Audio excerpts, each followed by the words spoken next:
కృష్ణుడు లేకపోతే అర్జునుడి బతికేమవును, పాండవులేమో.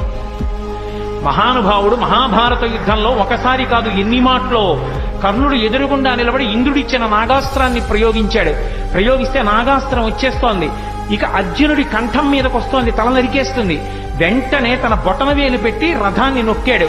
5 అంగుళాలు కిందకి దిగిపోయి రథం భూమిలోకి దిగిపోతే ఆ వచ్చినటువంటి నాగాస్త్రం అర్జునుడి కిరీటాన్ని కొట్టింది. ఆ కిరీటం కింద పడిపోయింది. అర్జునుడు దక్కాడు. భగదత్తుడు యుద్ధం చేస్తూ వైష్ణవాస్త్రం ప్రయోగించాడు. ఆ వైష్ణవాస్త్రం తిన్నగా వచ్చి అర్జునుడికి కొట్టేస్తుంది. దానికి ఇంకెదురులేదు. అది వచ్చేస్తోంది. కృష్ణ పరమాత్మ అర్జునుడికి ఎదురు నిలబడ్డాడు. నిలబడితే అది వైజయంతి మాలగా పడిపోయింది. అర్జునుడు నింద చేశాడు కృష్ణుణ్ణి. ఏమి కృష్ణ, నీ చేతకాని వాడినా అస్తమానం నువ్వెందుకు అడ్డుకుంటావు? నేను యుద్ధం చేయలేనా? ఏమనుకుంటారు అందరూ నన్ను అడిగాడు.